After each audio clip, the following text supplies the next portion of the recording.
The New York Giants' first preseason game is in the books, and I have some thoughts and some takeaways about what we saw coming up next on the Locked On Giants podcast. You are Locked On Giants, your daily New York Giants podcast, part of the Locked On Podcast Network, your team every day.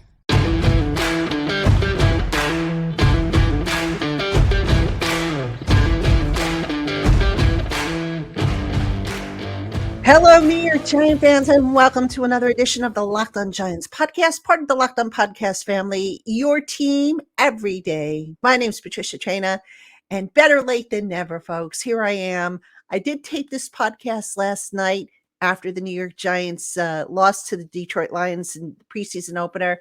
Unfortunately, my audio got messed up, so there was no way I was going to put that show out. But look, I had a chance to sleep on it. The audio is correct now. It's fixed. You guys deserve the best. So here it is. I'm going to give you my best as always. And my apologies for the audio screw up. It's preseason for me too, even though I do these shows every day. But here we are. So anyway, the New York Giants' first preseason game is in the books, a 21-16 loss to the Detroit Lions. And on today's show, I'm going to give you some general takeaways that I had. We're going to talk about some risers and fallers, and then we'll wrap it up on this program. So happy to have you with us again, better late than never. And I appreciate you tuning in. And shout out to all my everydayers, my newcomers, and everybody in between. Y'all rule. All right, let's get right into it. So some general takeaways I had. Got to start with some of the competitions. And I use that in quotes. Some of the competitions that a lot of people were wondering about. There's 3 starting jobs that are primarily up for grabs. Safety, center, and left guard. I think based on last night, 2 of those 3 have been finalized. Despite what the coaches will say, despite what the players will say, I think we could probably all agree Jason Pinnock had himself a game. Jason Pinnock's been playing well all summer. He was a guy who, going back to last offseason, I had wondered if perhaps he was going to be a future starter for this team if the Giants weren't able to retain Julian Love. And here we are. So my intuition was correct there. But Jason Pinnock having that first interception of the game on the very first play. He also came up with a big play on the second possession, the Lions' second possession to stuff a 4th and 1. This is what Jason Pinnock's been doing all summer long, ladies and gentlemen. He has been making plays. He's looking more and more confidence. You can see that confidence grow. And look, that competition is probably over. I think that game sealed it. So that's one position down. Starting center, that really, in my mind at any rate, really was never a competition. I mean, once they drafted John Michael Schmitz, you kind of knew the handwriting was on the wall, that was the guy that they wanted in there. And it was just a question of whether John Michael Schmitz could handle it. Folks, he can handle it. The guy is, got a super high football IQ. He's tough. I mean, some of his blocks last night, whether they were solo blocks or double team blocks, the guy did a great job with finishing. There were no issues with the snap. John Michael Schmitz, of course, using that dead ball snap. And he was working with Tommy DeVito and Tyrod Taylor, in the beginning at any rate. Tyrod Taylor and then Tommy DeVito. And, when he was in there, there were no issues with the snap. So that was certainly encouraging. The line protection calls were encouraging. He was clearly, in my opinion at any rate, the best offensive lineman the Giants put out on the field. And, he was asked after the game, do you still feel like you're in competition for the job? And he, of course, took the high road. He's like, oh, every day is a competition, yada, yada, yada. Folks, that competition's over. It's been over. JMS is going to be the starting center. Now, you'll probably see during, the back half of training camp practices, you'll probably hear that, Bredesen got some snaps there, or this guy got some snaps there. That's just getting them ready for the upcoming season. In the event they have to go and play those positions. So That's why you do that now. And, I never really thought there was a true competition at center because, I always got the impression that the Giants wanted for John Michael Schmitz to start there. And sure enough, I think he's going to. I mean, I think it would be an upset or an injury related issue if he is not. All right, a couple of other guys that stood out, in a good way. I thought Tamon Fox had a really good game, outside linebacker. Tamon Fox was a guy that at the start of training camp, I wondered if he would maybe lose a roster spot here, but he was doing a good job getting pressure, setting the edge. Just a solid showing by Fox, who started at outside linebacker along with O'Shane Ximenez. So, the Giants, for those who didn't see the game or didn't, are just now catching up, they sat all their main starters. So there was no Ojulari, there was no Thibodeau in this game, there was no Daniel Jones, Saquon, and so forth. So very few starters actually played this game last night. But Tamon Fox, like I said, managed to get some pressures, and he just did a good job overall setting the edge. And I wonder if perhaps with that performance, if that boosted him to outside linebacker number 3.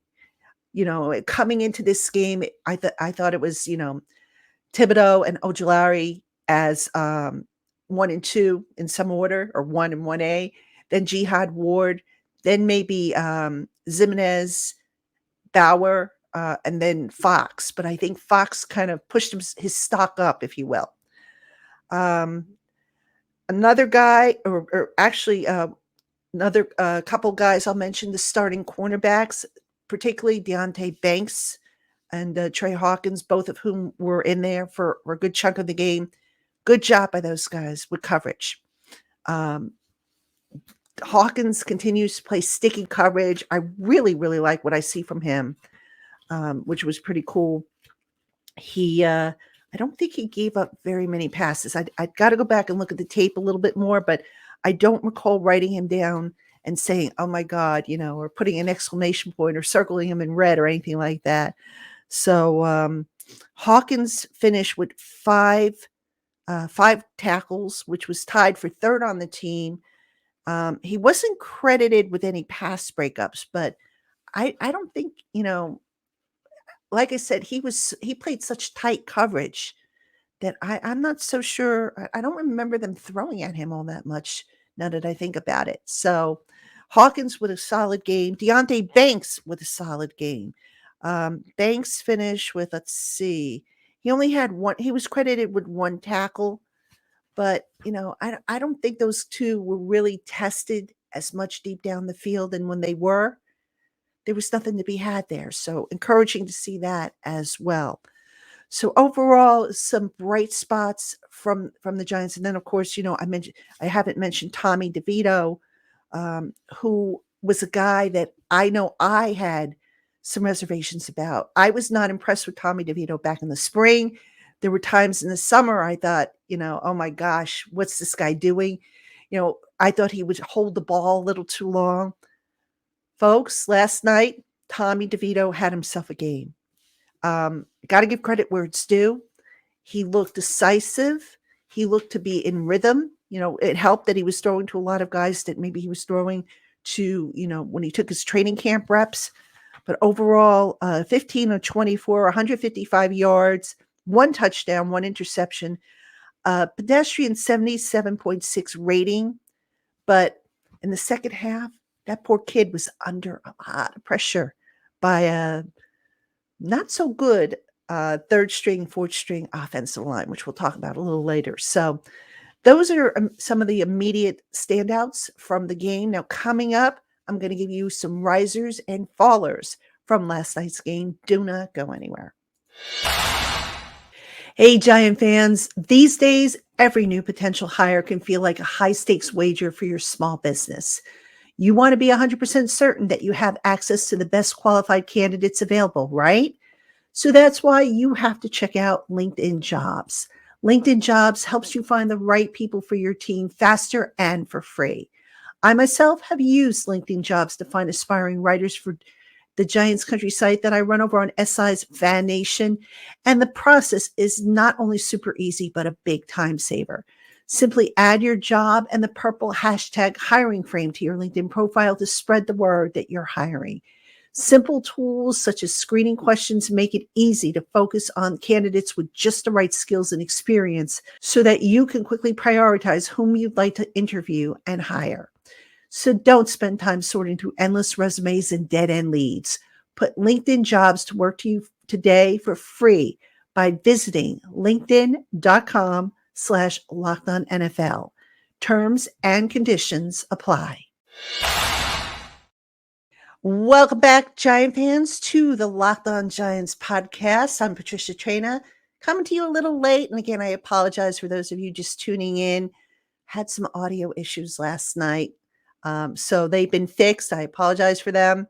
And hopefully the audio is okay for you guys and gals, those of you who are watching on YouTube or those of you who might be listening on our podcast platform. So anyway, I'm kind of glad in a way that I had to redo this because there were some additional notes that I put into the show that weren't in last night's show.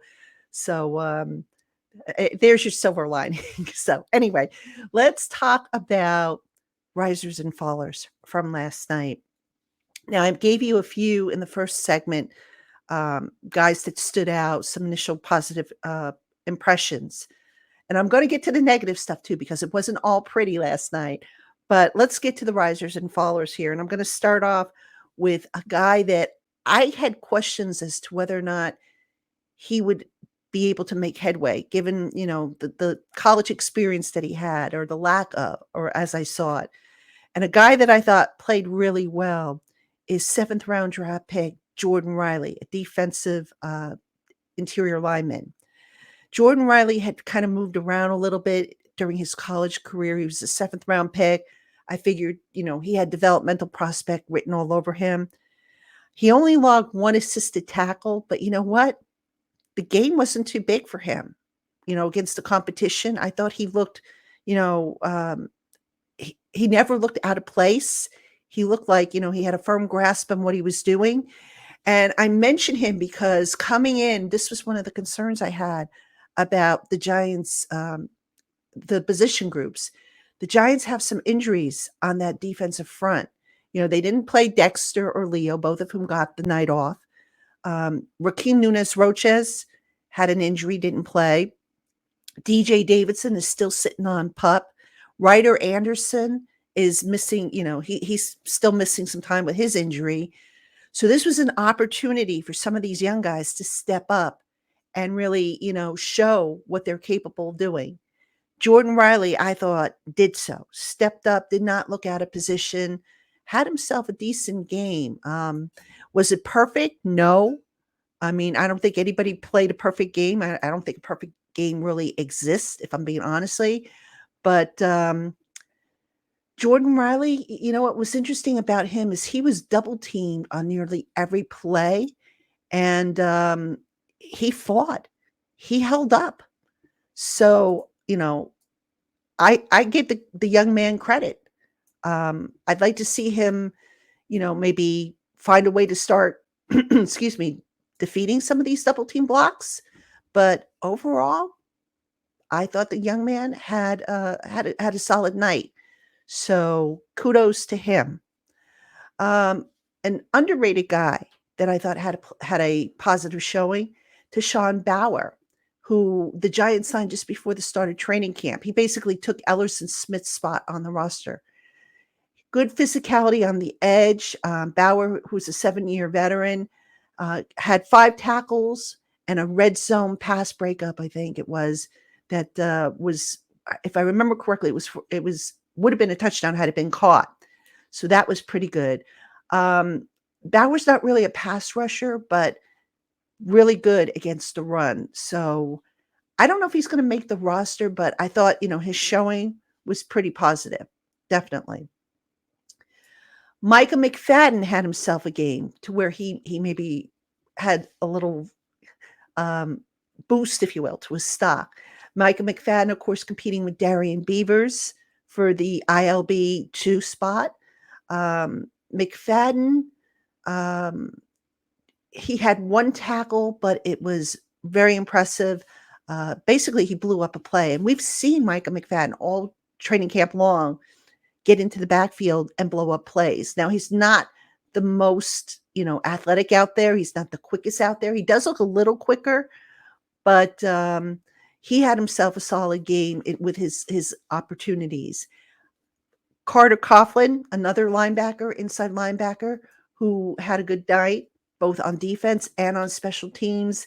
It's funny, on my roster projections, I think I had Carter Coughlin not making the team because I wasn't sure how many inside linebackers they would keep. Carter Coughlin's making this team, folks. Special teams, just he's too good to cast aside if we're being honest. So he's another guy who had a good game. Eric Gray as a kickoff returner. Not bad. 3 kickoff returns, 62 yards at 20.7 average. Punt return, really not a whole lot there. And I'm going to talk about special teams in just a minute because I was not bowled over by special teams. I'll give you one more riser. And there are others, but these are just a quick few. David Sills. Now, just when I think David Sills is on his last legs, he continues to come back and show that he could get the job done. Now, that wide receiver position, still very muddied, I think. I don't know if anybody's really separated themselves for those last few spots. David Sills, though, he took a step forward, I thought, with his showing. David Sills, let me see. I think he caught all of his pass targets. Yeah. No, I'm sorry. 2 of 3 for 36 yards, which was the most receiving yards by a Giants pass target last night. 18 average and a long of 22. So David Sills, I don't know if there's going to be a spot for him on the 53-man roster. Would they consider carrying him again on the practice squad? Maybe. I mean, I'll get to the fallers in a minute, and there's a faller on here that's a wide receiver. So maybe. One last guy I do want to mention who had a underrated but pretty good game, Jashawn Corbin, the Giants running back who is fighting for a roster spot with a Gary Brightwell. Jashawn Corbin had 40 yards on 3 carries, his 40 rushing yards, leading the team. His long was 33 yards. But the part of Jashawn Corbin's game that maybe nobody was paying attention to, or not a lot of people were paying attention to, he was the best pass blocking back the team had on the field. And that's so important. That is so important because part of the running back job is to pass block. And Jashawn Corbin, I think, did a really good job in that regard. All right, let's get to some fallers. Corey Cunningham, offensive tackle. Oof. Woof. He was beaten like a drum. I think he gave up, I want to say, 3 sacks and a bunch of pressures. There was one play where he didn't know the snap count, and it was obvious because he moved like literally a second too late. Can't have that. And he's a veteran. So, he took a big step back in his quest to earn that, swing tackle role. Bryce Ford Wheaton, the receiver that the Giants, liked so much coming out of college that they gave him guaranteed money and everything. He didn't have a very good night either. I mentioned David Sills before as a riser. I wonder if David Sills and Ford Wheaton are maybe competing since they're kind of, almost like cut from the same cloth. So I wonder if it's going to come down to one or the other in the end result. But Bryce Ford Wheaton, he fell down on one of his routes, just mysteriously just went down to the ground. I don't know what happened there. I mean, you're playing indoors on turf. So it's not like it was wet, but, the turf was wet. And then he had a bobble and a drop. And folks, that's been a problem all summer long with Bryce Ford Wheaton, his inconsistent hands. And if you're not catching the ball as a receiver, guess what? You're not making the 53-man roster. You might not even make the practice squad. So just not a good showing from Bryce Ford Wheaton. He was one of, I want to say, 4 receivers. Let me see. Yeah, 3 receivers. Bryce Ford Wheaton was targeted 3 times, 0 catches. One of 3 receiving targets who had 0 catches. But at least with Matt Breida and Colin Johnson, unfortunately suffering an injury, they each had 1 apiece. So there were opportunities for Ford Wheaton, and he just didn't cash in on them. Special teams. This is going to, and I apologize, folks. I'm going to go on a mini rant here with special teams, but this has got to stop. I mean, it seems like every week there is some kind of special teams folly. So what were the follies this year, or this week rather? The kickoff, actually, let me get to that in a second. The punt return for a touchdown that was littered with missed tackles. Now, I know in training camp, they can't really work on tackling because they don't want to bring people to the ground and everything like that. But the angles were terrible. I think, Jamie Gillian might have outkicked his coverage. How many more times are we going to see this on special teams where the punter outkicks the coverage, or there's missed tackles or mistakes? I mean, come on. This is getting ridiculous now. Clean this stuff up already. This is what, 2-3 years now that this continues. And I know this is preseason, folks. I know that. But it starts in preseason. And if you're making this kind of stuff and not cleaning it up and you're carrying it over into the regular season, then my God, what are we doing here? All right. The other thing I'm going to mention, and it didn't come back to haunt the Giants, but it could have, and I'm going to mention it anyway, was that third quarter kickoff, the opening kickoff. Now, on that kickoff, if you remember, it was a short kickoff, and the Giants, I forget who was back as the returner, but basically they let the ball bounce. And it was a live ball. Now, meanwhile, the Lions are coming down the field, and had somebody recovered that ball, the Lions would have been in great shape, deep in Giants territory. Fortunately, when a Lion player came down the field, he slid, he made contact with the ball, knocked the ball out of bounds, so the Giants got a penalty because the kickoff went out of bounds. But gosh, shouldn't you be picking up that ball and not saying, oh, okay, we're going to let it roll? I mean, this isn't a punt situation where, we'll let it roll, and if it rolls out of the end zone, we get a touchback. I mean, come on. I just didn't get that. I don't know. I mean, I didn't like that. Like I said, they got lucky, but I got to think that's going to be a teaching point moving forward. But special teams, Graham Gano was on point. I think all of his field goals they were all 40 plus yards. He had 48, 42, and 47. He was a bright spot. His kickoff's not too bad, but these little issues with special teams. I saw a low snap. Cameron Lyon relieved Casey, was doing some of the long snapping last night, and I saw a couple low snaps. All this has got to get cleaned up. And I know, week in and week out, Thomas McGay, he might not know who he has with certain guys, depending on who's playing on offense and defense, but these mistakes, they got to get cleaned up. It's that simple. All right, a couple more fallers. Rodarius Williams, cornerback, had a blatant missed open field tackle and was out-muscled on another play. Now, Rodarius Williams last year, if you remember, he played well against the Cowboys and then got banished to the inactive list for the rest of the season and actually took to social media to complain about it.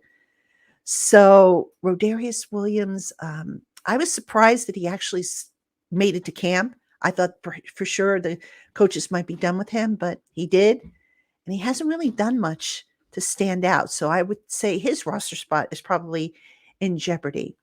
And then one other guy I'll give you as a faller, Wyatt Davis, who was playing, I believe, right guard. He was beaten like a drum on several pressures. So basically that 3rd/4th string offensive line, just not very good. Not at all. So,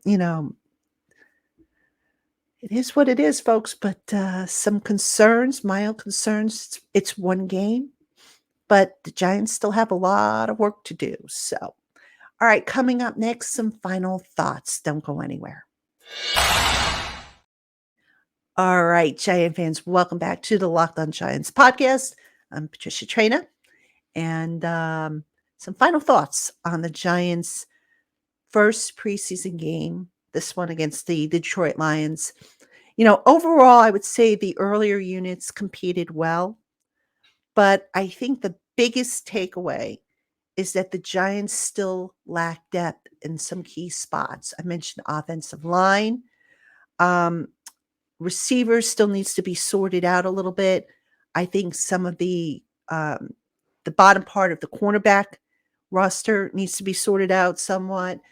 Outside linebacker is taking shape a little bit. I think they could use some more depth there. They could definitely use some more depth, I think, on the defensive line, especially if these guys continue to miss practice because they're banged up. So, yeah, there's still a lot of work to be done. And over on Giants Country, I had gotten a question actually before the game. I'd answered the questions, and somebody asked me, "Where do you see the Giants as still needing more depth?" Well, those would be the positions, folks, that I see them needing more depth at. Couple of injury notes that I want to mention real quick. Tyree Phillips did not play. Apparently, he injured his left leg during the joint practices in the week. I think it was on Wednesday he got banged up. Colin Johnson, my gosh, this poor kid. I hope his knee injury isn't anything serious, but he did suffer a knee injury early in the game, had to come out. Remember, Colin Johnson is coming off an Achilles injury he suffered last year, which ended his season.